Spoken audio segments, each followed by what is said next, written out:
Iran और Israel के बीच युद्ध की समाप्ति की घोषणा हो गई है। ईरान और इजरायल सीज फायर पर सहमत हो गए हैं। मिडिल ईस्ट में 12 दिनों तक चले युद्ध का आज अंत हो गया है। खुद डोनाल्ड ट्रंप ने इसकी घोषणा की। हालांकि ईरान का अब भी कहना है कि सीज फायर पर अभी सहमति नहीं बनी है, इस पर बाद में फैसला होगा। ये अपडेट तब सामने आया जब ईरान ने अपनी कसम पूरी करने के लिए कतर में अमेरिकी एयरबेस पर हमला किया। सीज फायर की घोषणा से पहले ईरान ने 6 मिसाइलें कतर की ओर दागी, जो अमेरिकी आर्मी बेस के ऊपर जाकर खाक हो गईं। हालांकि सीज फायर पर अब भी सस्पेंस के बादल मंडरा रहे हैं। कारण है कि ईरान ने अब तक कबूल नहीं किया है कि सीज फायर हो गया है। ईरान तो यहां तक कह रहा है कि उसे जानकारी ही नहीं है। वहीं ईरानी सुप्रीम लीडर खामनेई का कहना है कि ईरान कभी सरेंडर नहीं करेगा। दूसरी ओर तेहरान में आज यानी मंगलवार को भी धमाकों की आवाज़ सुनी गई।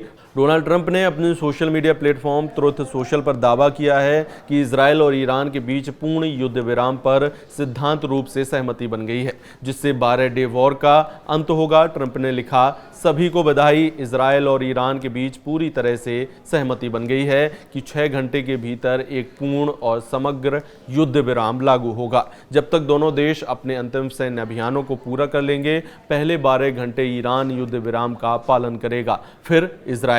इसके 24 घंटे बाद युद्ध समाप्त माना जाएगा। ट्रंप ने दोनों देशों की हिम्मत, बुद्धिमत्ता और सहन शक्ति की तारीफ करते हुए कहा कि युद्ध वर्षों तक चल सकता था और पूरे मध्य पूर्व को तबाह कर सकता था, लेकिन ऐसा नहीं हुआ और कभी नहीं होगा। सूत्रों के मुताबिक ईरान ने कतर की मध्यस्थता में अमेरिका का सीज फायर का प्रपोजल मान लिया है। वहीं इजरायल के प्रधानमंत्री बेंजामिन नेतन्याहू ने भी सीज फायर के लिए हामी भर दी है, बशर्ते ईरान उस पर कोई हमला ना करे। अमेरिकी राष्ट्रपति डोनाल्ड ट्रंप के सीज फायर के ऐलान में ये साफ है कि ईरान को पहले सीज फायर घोषित करना है और उसके 12 घंटे बाद इजरायल भी सीज फायर की घोषणा करेगा।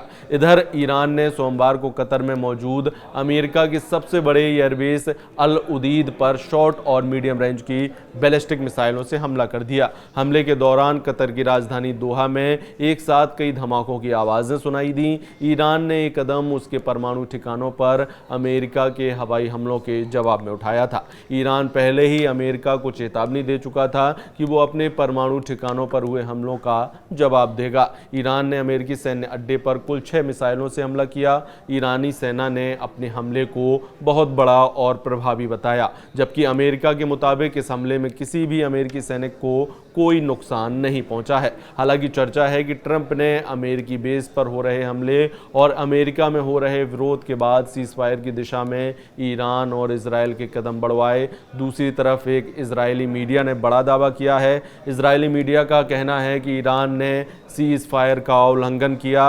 उत्तर और दक्षिण इजरायल में मिसाइल हमले का अलर्ट है। ईरान से चली मिसाइलों को नाकाम करने की कोशिश जारी है। तेल अवीव, हाइफा, गलीली, गोलान, नेगेब में धमाके हुए हैं।